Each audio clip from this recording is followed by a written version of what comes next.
할렐루야. 좁은 길 걸어가는 순례자 여러분, 한 주간 주 안에서 평안하셨습니까?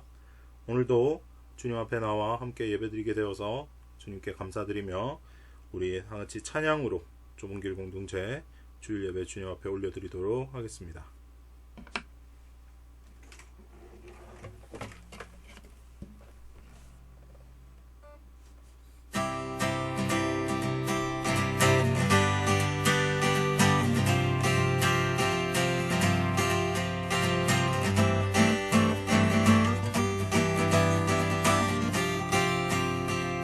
거리마다 기쁨으로 춤을 추게 하시고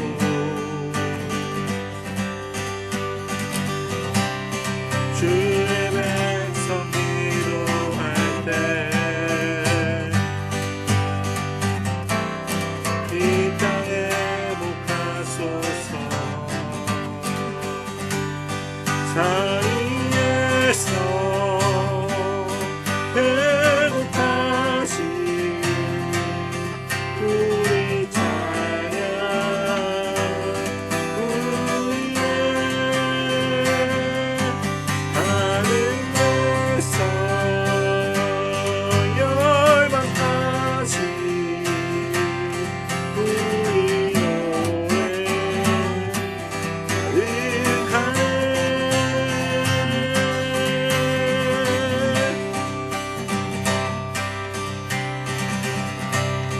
십자가 앞에 때 주의 빛 비추시고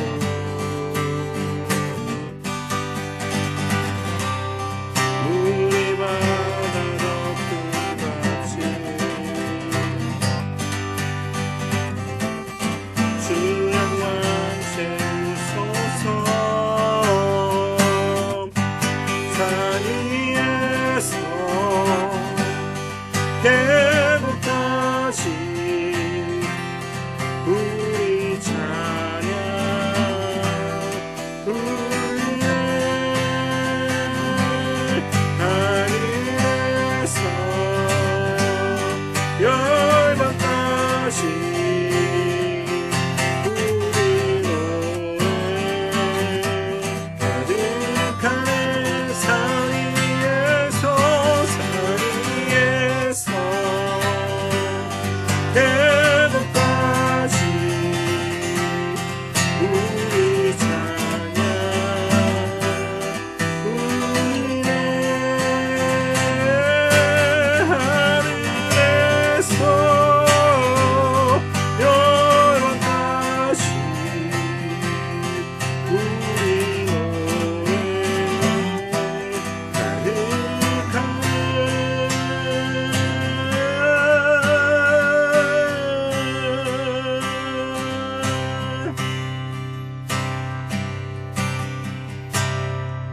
내 구주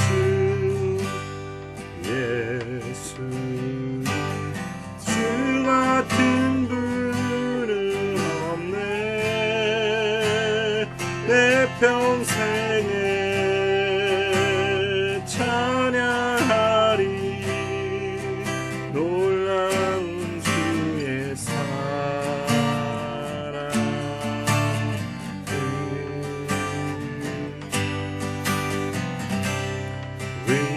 위로자 되시며 피난처 되신 주님 나의 영혼 온맘 다해 주를 경배합니다.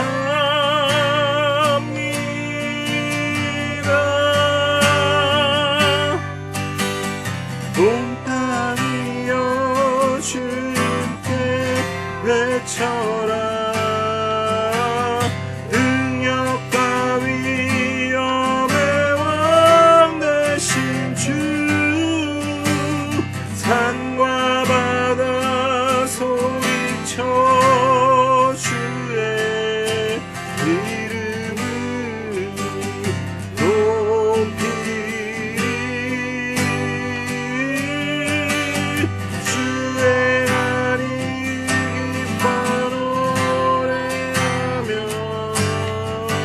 영원히 주님을 사랑하리라.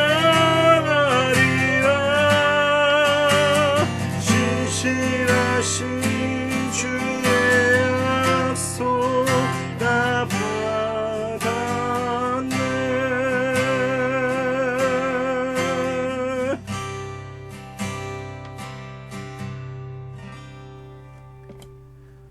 사랑과 은혜가 풍성하신 우리 주 하나님 아버지, 오늘도 주 앞에 모여 예배드릴 수 있게 하심을 감사드립니다. 시공간을 초월하셔서 임재하시는 하나님의 은혜를 소망하며 이 시간 영원한 속죄 반석 앞에 나아가오니 예배드리지 못하는 심령들 다 주 앞에 내려놓고 다시 한번 주님의 의와 주님의 보혈로 깨끗한 마음으로 깨끗한 심령으로 예배드릴 수 있게 인도하여 주시옵소서. 주님께서 기름 부어 주심을 의지하오며 살아계신 우리 주 예수 그리스도 이름으로 감사하며 기도드리옵나이다. 아멘. 오늘 우리에게 주시는 하나님 말씀 마가복음 12장 38절에서 13장 2절까지의 말씀을 봉독하도록 하겠습니다. 이제 하나님의 말씀 마가복음 12장 38절에서 13장 2절까지 말씀을 봉독해 드리도록 하겠습니다. 예수께서 가르치실 때에 이르시되 긴 옷을 입고 다니는 것과 시장에서 문안 받는 것과 회당의 높은 자리와 잔치의 윗자리를 원하는 서기관들을 삼가라. 그들은 과부의 가산을 삼키며 외식으로 길게 기도하는 자니 그 받는 판결이 더욱 중하리라 하시니라. 예수께서 헌금함에 대하여 앉으사 무리가 어떻게 헌금함에 돈 넣는가를 보실세. 여러 부자는 많이 넣는데 한 가난한 과부는 와서 2렙돈 곧 한 고드란트를 넣는지라. 예수께서 제자들을 불러다가 이르시되 내가 진실로 너희에게 이르노니 이 가난한 과부는 헌금함에 넣는 모든 사람보다 많이 넣었도다. 그들은 다 풍족한 중에서 넣었거니와 이 과부는 가난한 중에서 자기의 모든 소유 곧 생활비 전부를 넣었느니라 하시니라. 예수께서 성전에서 나가실 때에 제자 중 하나가 이르되 선생님이여 보소서, 이 돌들이 어떠하며 이 건물들이 어떠하니까. 예수께서 이르시되 내가 이 큰 건물들을 보느냐. 돌 하나도 돌 위에 남지 않고 다 무너뜨려지리라 하시니라. 아멘. 오늘 본문의 말씀을 통해서 무너져야 하는 성전이라는 제목으로 하나님의 말씀을 전하겠습니다. 자, 오늘 본문 말씀이 참 예사롭지 않죠. 무너져야 하는 교회라고 하려다가 너무 센 것 같아서 무너져야 하는 성전으로 좀 바꿔봤습니다. 사실 오늘 본문 말씀은 이 성전에 초점을 맞추기보다 좀 따로 잘라서 과부의 이 2렙돈 이야기에 굉장히 많이 주목합니다. 오늘 본문은 과부의 2렙돈으로 유명한 본문이죠. 근데 보통 이 본문을 가지고 헌금에 대한 이야기들을 많이 합니다. 자신이 가진 모든 것을 헌금한 이 과부의 믿음을 칭찬하는 설교와 헌금은 이렇게 모든 것을 다 드리는 것이다 라는 설교가 이제껏 주를 이뤘다고 해도 과언이 아니겠죠. 이 외의 설교들을 잘 들어보지 못했던 것 같아요. 그런데 그러나 사실은 이 본문이 과부의 그 2렙돈 드린 신앙에 초점을 맞춰야 되는 본문이 아니라 무너져야 하는 성전에 대해서, 또 우리 신앙에 무너뜨려야 할 영역들이 있다면 어떤 것인지 생각해보며 하나님의 말씀을 함께 묵상해 보자라는 겁니다. 이 본문에 과부의 2렙돈만 나오는 게 아니다라는 것이죠. 성경 말씀은 항상 맥락으로 읽어야 합니다. 자, 오늘 이 성경 말씀이 맥락으로 깨달아지는 은혜가 저와 여러분에게 있으시길 예수님의 이름으로 축복합니다. 자, 오늘 이 본문은 사실 어디서 이어지는 말씀입니까? 마가복음 11장 후반부터 지금까지의 논쟁의 연속들이에요. 마가복음 11장은 어떤 본문인데요? 마가복음 11장 우리가 봤던 본문이죠.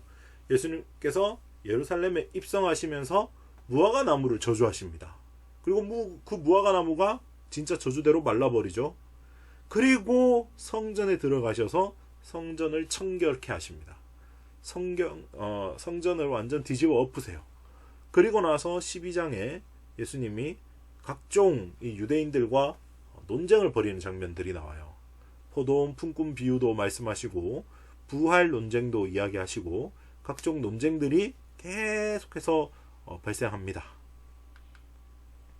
그런데 모든 논쟁들, 모든 이슈거리들을 예수님께서 성전을 엎으시고 난 뒤에부터 네가 무슨 권위로 이런 일을 하느냐에서부터 지난주 본문 말씀까지의 권위 논쟁해서 다 지난주 논쟁까지 다 예수님이 마무리 지으신 다음에 첫 큰 계명까지 하신 말씀 다음에 모든 게 평정되었어요. 모든 의혹과 바리새인과 대제사장과 서기관들과 장로들과 사두개인과 열심당원들이 예수님을 이길 수가 없었어요. 그래서 모든 말씀들을 평정하신 다음에 이렇게 말씀하시는 거예요. 이제 그들에 대한 실체를 밝히시죠. 예수께서 가르치실 때에 이 가르치실 때의 장소는 어디입니까? 여전히 성전입니다. 가르치실 때에 이르시되 긴 옷을 입고 다니는 것과 시장에서 문안을 받는 것과 회당의 높은 자리와 잔치의 윗자리를 원하는 서기관들을 삼가라. 그들은 과부의 가산을 삼키며 외식으로 길게 기도하는 자니 그 받는 판결이 더욱 중하리라 하시니라 라고 돼 있어요. 그리고 나서 과부의 랩돈 헌금 이후에 예수님께서 이렇게 말씀하십니다. 자, 13장 1절에서 2절 말씀에 뭐라고 말씀하십니까? 요 서기관들이 받는 판결이 더욱 중하다 하신 다음에 과부의 랩돈 이야기가 나오고요. 그 랩돈 헌금 이후에 예수께서 성전에서 나가실 때에 이제 드디어 성전에서 나가시는 거예요. 예수님께서 청결케 하신 그 성전에서 나가시면서 제자 중 하나가 이르되 선생님이여 보소서 이 돌들이 어떠하며 이 건물들이 어떠하나이까? 라고 물어봐요. 다른 본문 누가복음 본문에는 뭐라고 하냐면 이 예물들로 바쳐진 헌물들로 바쳐진 성전, 엄청난 이 성전에 대해서 더 화려한 성전을 묘사하는 구절들이 나와요. 그런데 예수님께서 뭐라고 하십니까? 예수께서 이르시되 네가 이 큰 건물들을 보느냐? 돌 하나도 돌 위에 남지 않고 다 무너뜨려지리라 라고 하시면서 성전을 나가십니다. 자, 이제 본문의 맥락을 이해하셨습니까? 예수님께서 성전에 오셔서 성전을 정화하셔요. 성전 정화하니까 대제사장들이 출동하고 유대인들이 막 출동해가지고 네가 무슨 권위로 이런 일을 하냐부터 시작해가지고 모든 함정을 다 던집니다. 예수님이 다 승리하시죠. 그리고 너희 외식하는 자들에 대한 실체를 밝히시고 과부의 두렙돈을 이야기를 하시고 바로 이어서 이 성전이 무너져야 된다라고 말씀하시는 겁니다. 아이러니하죠. 예수님께서 방금 성전을 정화시켰어요. 그런데 이 성전이 지금 무너져야 된다라고 말씀하시는 겁니다. 이제 이 맥락에서 과부의 두렙돈은 어떤 의미일까요? 자, 이제 말씀으로 더 들어가 보겠습니다. 과부의 두렙돈 헌금 사건은 아주 상징적인 장면입니다. 어떤 상징들을 발견할 수 있습니까? 첫 번째, 중간 심판을 받을 종교 지도자들에 대한 실상이 드러나는 장면이에요. 두 번째, 강도의 소굴이 되어버린 성전의 실상을 보여주는 장면입니다. 세 번째, 착취당하는 가난한 자와 약한 자의 실상이 드러나는 장면이었다고요. 자, 종교 지도자들은 예수님께서 어떻게 보고 계십니까? 긴 옷을 입고 다니는 것과 긴 옷 입고 다니는 게 뭔데요? 율법에서 정한 의복이에요. 율법에서 옷을 입을 때 이렇게 솔기라고 하죠. 솔기에 이렇게 줄을 매달아야 돼요. 그걸 길게 매달수록 경건한 것으로 인식을 했거든요. 그래서 계속 길게 늘어뜨리는 겁니다. 솔들을. 레이스 같은 것들을 쭉 늘어뜨려요. 그래서 질질 끌고 다닙니다. 본질과는 벗어났죠. 긴 옷을 입고 다니는 것과 그렇게 다니면 시장에서 문안 받습니다. 아이고 저 사람은 옷을 저렇게 길게 긴 옷을 입었으니까 높은 사람인가 보다, 바리새인인가 보다, 율법을 잘 지키는 사람인가 보다 하면서 문안을 받아요. 그리고 회당의 높은 자리와 잔치의 윗자리들을 원하는 사람들이다라는 것이죠. 이 사람들이 여기에서 그치는 게 아니라 무엇을 삼킨다고요? 과부의 가산을 삼키며 외식으로 길게 기도하는 자다라고 말씀하세요. 그러고 나서 과부의 두렙돈이 성전에 바쳐지는 장면을 예수님께서 주목하여 보셨다라니까요. 결코 과부의 두렙돈에 예수님께서 잘했다라는 뉘앙스가 없어요.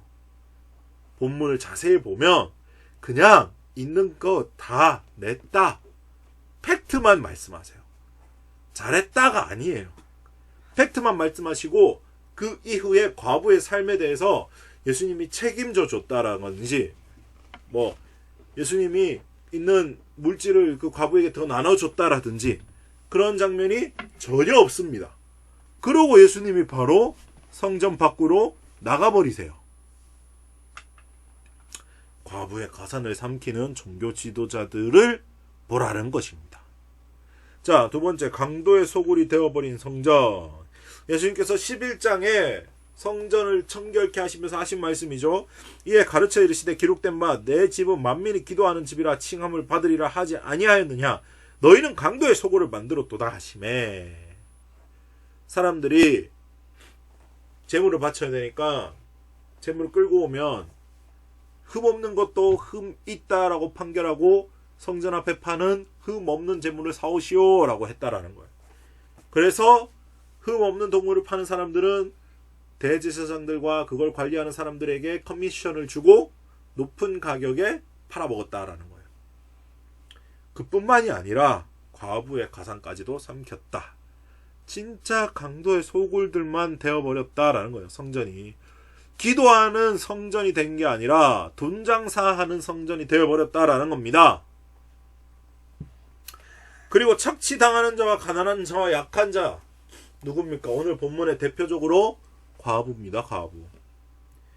이 과부에 대해서 하나님께서 특별히 말씀하시는 장면들이 굉장히 많이 나와요. 율법에 과부를 위해서 하나님께서 양식을 남겨두고 과부에 대해서 다 미리삭을 다 베지 말고 이 항상 과부와 이방 나그네와 고아들을 위해서 하나님이 항상 이 약한 자들을 위해서 남겨둘 것을 율법에 두 차 이야기하셨어요. 출애굽기 22장 21절과 22절에 이렇게 말씀하십니다. 너는 이방 나그네를 압제하지 말며 그들을 학대하지 말라. 너희도 애굽 땅에서 나그네였음이라. 너는 과부나 고아를 해롭게 하지 말라. 네가 만일 그들을 해롭게 함으로 그들이 내게 부르짖으면 내가 반드시 그 부르짖음을 들으리라.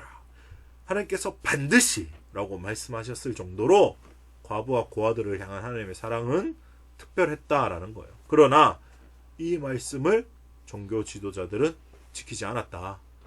과부가 갖고 있는 전 재산 두 렙돈마저도 하나님께 바쳐라 라고 하면서 다 뺏어갔다라는 겁니다. 하나님이 그 기뻐하셨을까요? 전 잘 모르겠네요.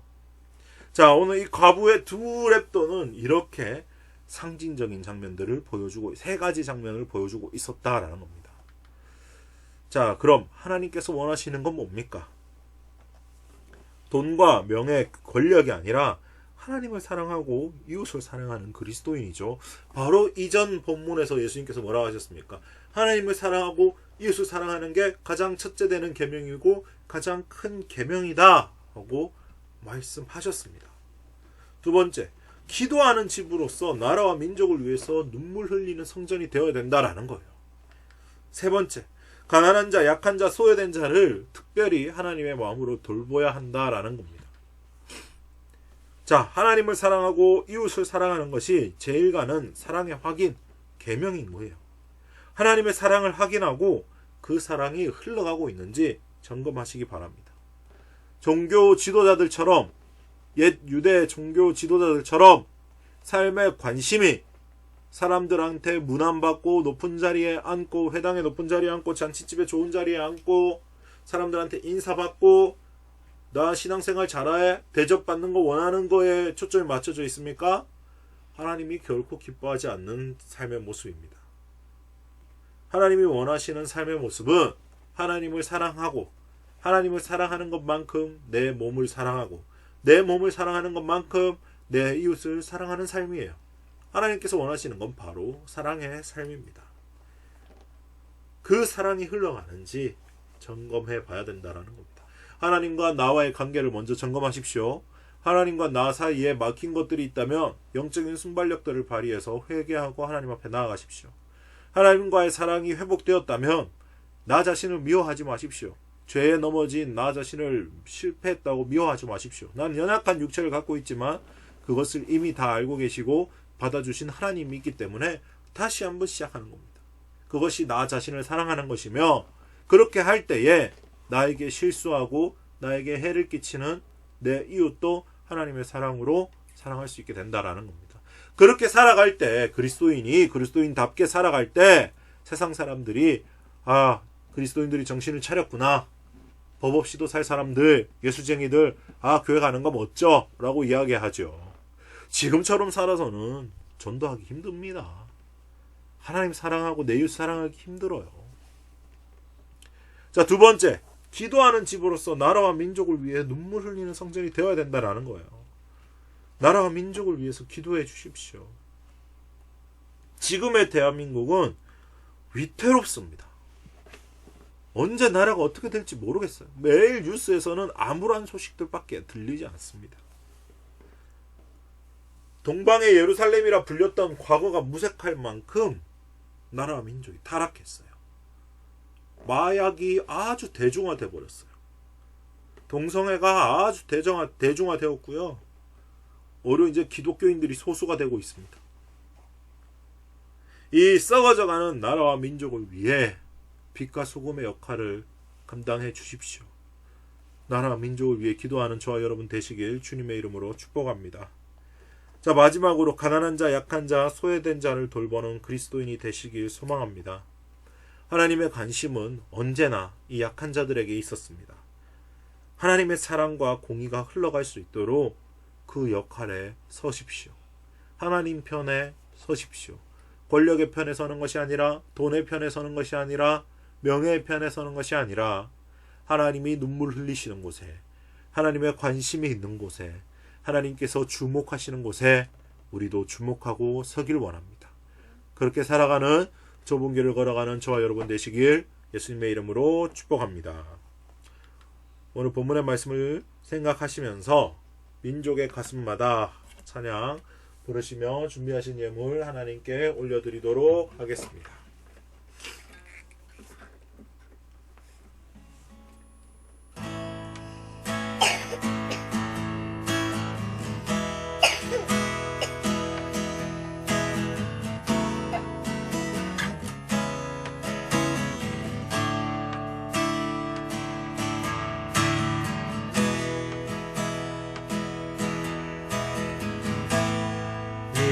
민족의 가슴마다 피 묻은 그리스도를 심어 이 땅에 푸르고 푸른 그리스도의 계절이 오게 하소서.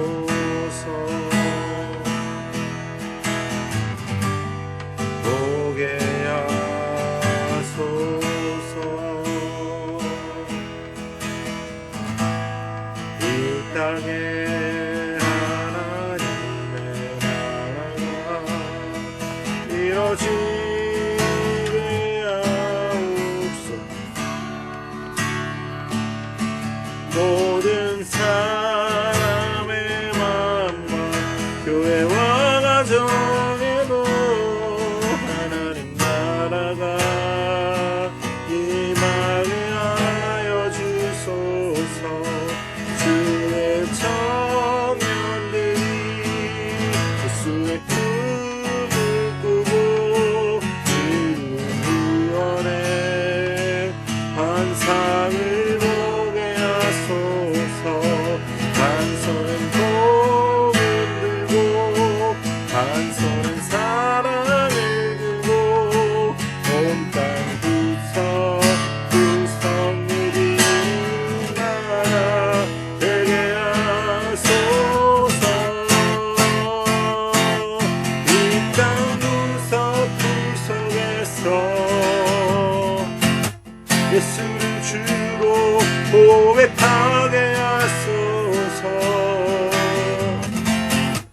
하늘의 뜻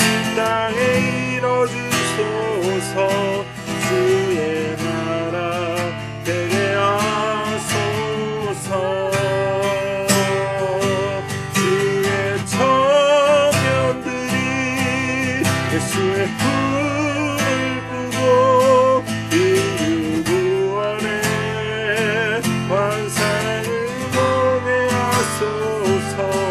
한 손은 복음 들고 한 손은 사랑을 들고 온 땅 구석 누비는 나라 되게 하소서.